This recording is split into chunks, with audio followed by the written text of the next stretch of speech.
Bonjour et bienvenue, ici Barbara de Work Attitude. N'hésitez pas, si ce n'est pas déjà fait, de vous abonner. Aujourd'hui, nous allons parler d'un sujet sur la thématique outils, le sujet de la lettre de motivation.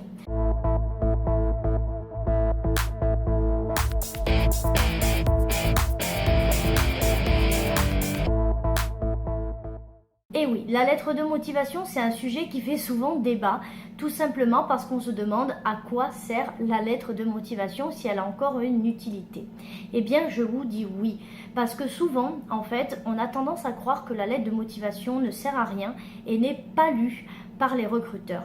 Mais en fait, il faut savoir que la lettre de motivation, en fait, c'est le CV qui accompagne la lettre de motivation et non la lettre qui accompagne le CV.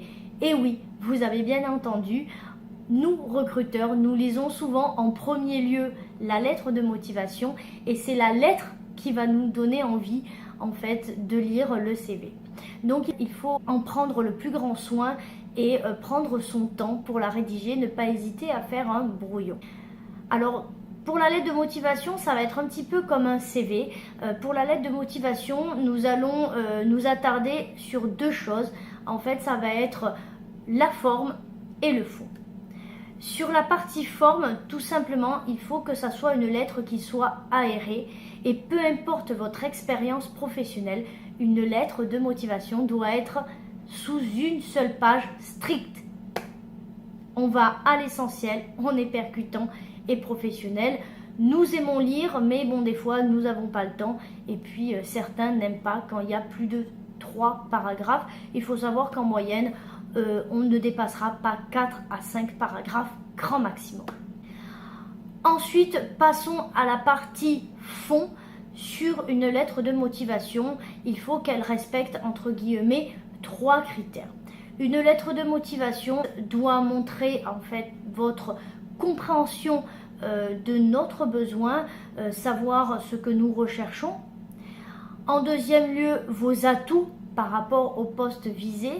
Et en troisième lieu, tout simplement, votre motivation, pourquoi vous postulez à notre entreprise, qu'est-ce qui vous a attiré dans l'annonce ou sur notre site internet. Il faut savoir que lorsque vous rédigez une lettre de motivation, que ce soit via une offre d'emploi ou via un site internet en candidature spontanée, vous devez vous positionner en tant qu'offreur de services. Vous êtes un professionnel qui écrit à un autre professionnel. Vous n'êtes pas en demande d'emploi. Également, chose à retenir, avant de rédiger, il est essentiel de vous poser les bonnes questions. Déjà, la première question et ce que vous devez notifier dans votre lettre de motivation, c'est non seulement le pourquoi, qu'est-ce qui vous a attiré, peut-être des projets que l'on va mener dans l'avenir et auxquels vos compétences pourraient nous être fortement utiles, mais également pensez bien à nous signaler si vous avez des conditions restrictives dans le cadre de votre emploi, par exemple une zone géographique à ne pas dépasser ou à l'inverse si vous êtes mobile de bien nous le signaler. Ça peut être également des horaires de travail à bien nous signaler. Également, pensez si vous êtes en défaut de compétences, par exemple que vous pensez que votre profil peut être un petit peu léger pour cette candidature, de ne pas hésiter à nous signaler en quoi vous pourriez donc nous apporter malgré tout des choses intéressantes. Par exemple parce que ok, vous n'avez pas eu d'expérience professionnelle comme on le souhaiterait, mais vous avez des activités extra-professionnelles qui compensent largement votre manque d'expérience professionnelle et qui donnent une expérience aussi bonne qu'une expérience professionnelle. Donc, pensez à tout cela, pensez à bien réfléchir et à bien donc argumenter.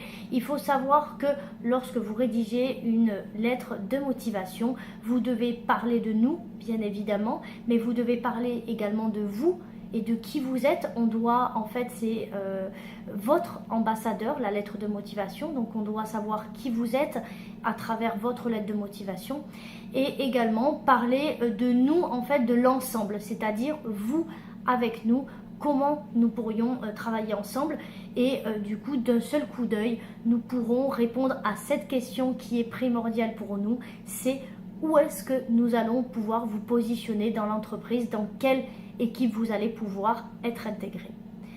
En tout cas, je vous remercie, j'espère que cette petite vidéo vous a aidé. Si vous avez des commentaires ou des questions, n'hésitez pas en dessous de la vidéo. En tout cas, je vous souhaite une excellente fin de journée. Je vous dis à très bientôt et en attendant, révélez-vous. Ciao!